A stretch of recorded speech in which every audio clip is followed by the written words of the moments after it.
yourself before you wreck yourself, okay? Like, there is so much gaslighting that happens in this book, but Michael can eat crap.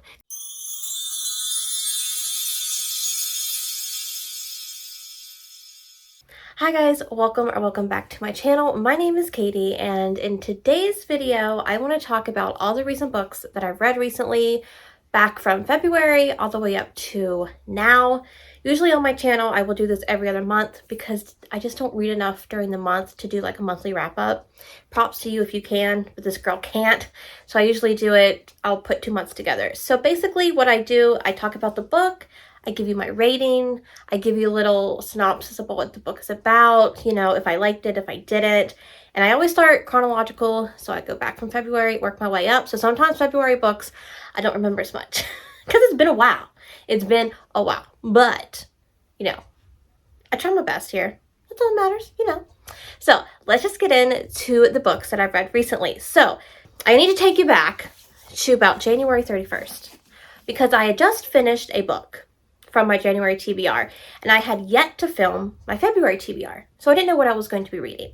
And I didn't want to start a book from my January TBR and have that go over to February because that's just, I don't do that. And I didn't want to start a big book, and then it was a big thing, and it was a big discussion in my head. That was probably making it worse than it needed to be. However, I'm like, you know what? I just need a short, quick book, a novella per se, that I can read that'll tide me over. And stupid me, I'm like, you know what? Now is the time to start the MindF series. Because I knew that it was a novella, you know, it was novella length, and I could stop and then go to my February TBR. I couldn't stop. Each novella ends in a cliffhanger, so I had to continue. So for the first part of February, that is what I did. I read all 5 novellas of the MindF series by St. Abby, and I absolutely loved them, and I can't believe I waited so long to read them. That's what I typically do though. If I know a book I'm going to love, I'm going to put it off. And I did. So basically the MindF series is a set of 5 novellas, which you can get in one big bind up. I have this one because I was so nice to myself that when Mystic Box brought out this special edition, I went ahead and bought it before I even read it because I'm like, I know I'm going to love it when I read it. You just know, you know, when you listen to people talk about a book and you're like, that's it, that's going to be my book. I need to read it. I went ahead and bought it. And I'm so happy to myself that I did. So I have this copy. However, you can still buy the bind up on Amazon. It just won't look like this. It'll look like this. And you can still have all the books together.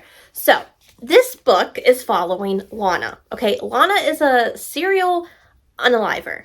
You know, technically my channel's not that big. I could probably say killer and YouTube not flag me, but I'm not. I'm just gonna say unaliver. Okay, she's a serial unaliver, and she is going around unaliving the men who has done her wrong in her past. There is something very traumatic that happens to her when she's a teenager, and you find out in the books like what that is little by little. And so she's just going around getting revenge. So one day she just so happens, this is complete coincidence, that she's at a coffee shop and she meets Logan. Who is Logan? Logan is an FBI profiler. And as soon as I read that, you know where my mind went to? My mind went to Spencer Reed from Criminal Minds, okay? And if I got to think about him for all the 5 books of this, it was a good time. That's all I got to think of is Matthew Gray Gubler. It was such a good time. Okay. Anyway. So they meet, and he just happens to be the head profiler that is trying to figure out who is the unaliver. Well, put 2 and 2 together, that would be Lana. So as I'm reading this, I'm like, I don't know how this is going to end because basically, like, he's very, you know, straightforward. The law is the law, this and this. And I'm like, I don't know how we're going to get an HEA. But did we ever get an HEA? I was like, oh my gosh, I love this so much. Look, if you have yet to read this, do yourself a favor, look up the triggers first because it's dark. This is graphic. It's gory. So if that's not for you, don't read it and then be like, that wasn't my type of thing, so I'm going to rate it to no. check yourself before you wreck yourself, okay? Like, do not read this if the triggers are going to trigger you, okay? That's all I'm saying. But this is the ultimate good for her scenario. Like, I was rooting for her. I was rooting for you. We were all rooting for you. How dare you? We were all rooting for you. And it is. By the end of the book, you are totally rooting for her, and just for her to get what was, she had to do what she had to do. Loved this book. I gave the first 2 4 stars, and then I gave the last 3 novellas 5 stars. So I can't believe it took me this long to read it. I can't. Okay, next. Oh, I love this book. Okay, so next after that, I had to read Paige and I's book club pick for February, and I did. And it became a 6-star read. It became a favorite. It is now up there with A Love Letter to Whiskey, okay? Like, they are tied. They are tied for the top spot in my heart. So our book club pick was Maestro by Auden Dar. Okay, now let's get into this behemoth of a book, okay? Yes. So in this book, we are following, oh God, I cannot say her name, Aurelia. I said it differently each time I read it. So I don't know exactly how you say her name, but that's it. And Chadwick. They are both 13 when we first meet them. They are both auditioning for a performing arts high school in New York City. Chadwick plays the violin, and he is a child prodigy. He has been playing the violin since he's been like 2. It runs in his blood. His grandfather was a famous maestro. And then Aurelia plays the cello, and while she's not like his level, she's still really good too, okay? So they meet at the audition. They become fast friends. They both get into the school, and we kind of see their friendship up until about like 17 years old. They were just friends, and then when they're 17, they decide to get together and be romantic. So they do, and it's great until it's not. And then they break up. And then years go by, and they meet again, and they try again. Look, okay, if you do not like Right Person, Wrong Time, you are not going to like this book, because it is that to a T. If you loved A Love Letter to Whiskey, I think you're really going to like this, because it's just the same premise. It's emotional. It's angsty. Reading this book, I wanted to throw my Kindle. I didn't own this yet, but now that I do, he's so pretty. I wanted to throw my Kindle. I wanted to throw up. I yelled. I was upset. I cried. It took me through everything that A Love Letter to Whiskey took me through. But it's just it's so good. And it is big. It's like almost 600 pages, if not 600 pages. Almost 600 pages. But it is worth it. If you love the emotional, angsty reads, you're going to love this. And if you don't love this, I don't want to hear it, because it's a 6-star read for me, okay? It is an epic love story, though. It does span over 20 years. There's a lot of stuff that happens to them, but it was just so good, and I love it, and it is forever going to be a part of my personality now. From there, I went from like angsty, rip your heart out, to a nice contemporary small town romance. I decided to read my first Adriana Locke book. So for that, I read The Sweet Spot. This book is a small town romance, single mom, and we are following Palmer. Palmer lives in this small town, and she's got a 12-year-old son, I do believe, and the father of that son is a piece of trash, as they usually are, but he really is a piece of trash. And our hero named Cole is just like stopping by to see his family and to kind of like visit with them, because he just retired from Major League Baseball, because something is going on with him that you don't know until later on in the book, and I don't want to say anything because it's a spoiler. So he's coming just to visit his parents, and one morning he sees Palmer at the restaurant where her best friend works, and his best friend like bets him like, I bet you can't get her number. And he goes over and does his spiel, and he eventually gets his number. He texts her. She never texts back. She's like, I'm not doing this. No, because she's had bad luck with men in the past. She's like, no. So he soon finds out that her son's Little League baseball team needs a coach. So he decides to sign up and be the coach. And that is where like some more forced proximity comes into play, because like she becomes like the team mother. So they have to spend a lot of time together, and just feelings start coming, and it's just so cute. but it is emotion. Like, there are some parts in this that it was like, oh my gosh. So there are some triggers. I'll put them, I always put the triggers in the description for you guys because sometimes they're spoilers, so I don't want to do that. But it was so good. It was just a cute small town romance. I loved it. But I will read more from Adriana Locke because I liked the writing. So it was definitely a good time. I think I gave it 4 stars. What did I give it? Yeah, I gave it 4 stars, but it was still really good. Okay, from there, I had to read a booktuber fave. So I asked Paige, I was like, Paige, yo, what's up? What is some favorite books of yours that you like that you think I would like? So she gave me a list of some books, and I chose Anything Rae Touches by Holly Cast. This is book 1 in the Golden Beach Bay series. Golden Beach Bay. Hold, please. The Golden Bay Beach series. Okay, yes. So in this book, we are following Rae, and Rae just got out of rehab. She has been struggling with substance abuse for about, I can't remember how many years it's been, but since about high school, the end of high school. And she's like been in and out of things, and she's finally got out of rehab, and her parents set her up in this condo in Golden Bay.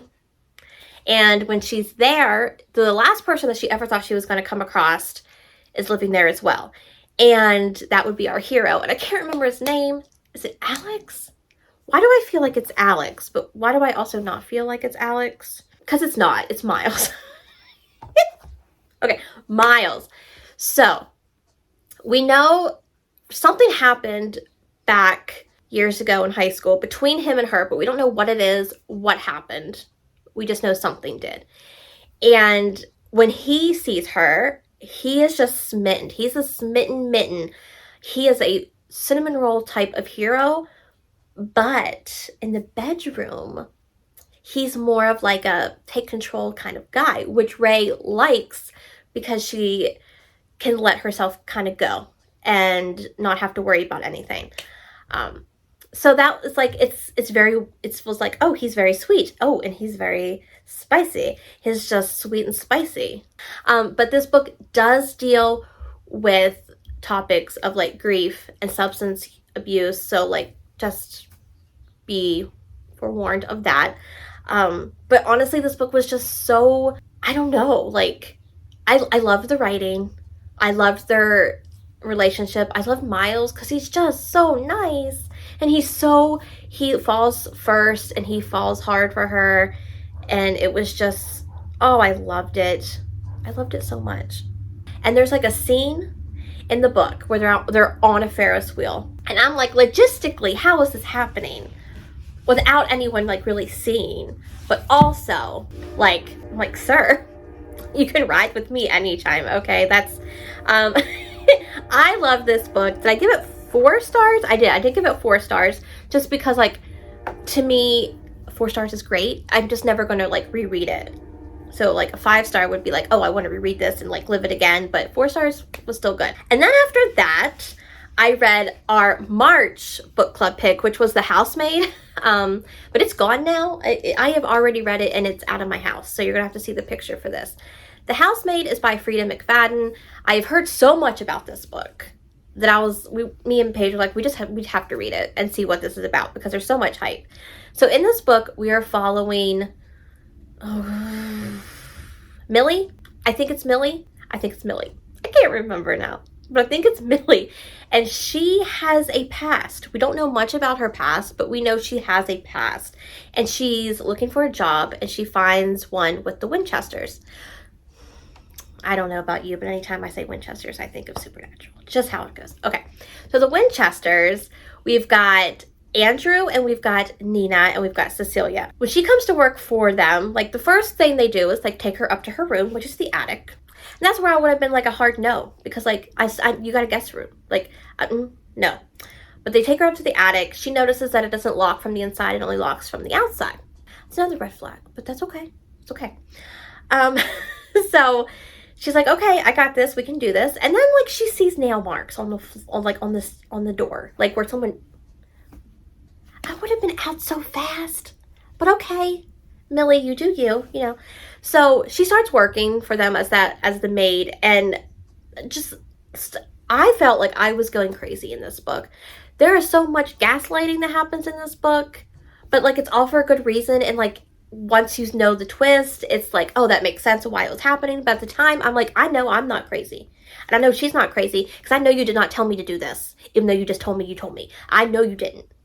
Okay? Just stuff starts, it's a wild ride. I don't want to say too much, but like if you like thrillers and you like domestic thrillers, I think you would like this. Like, was I fascinated by the twist? No. Was it like jaw-dropping?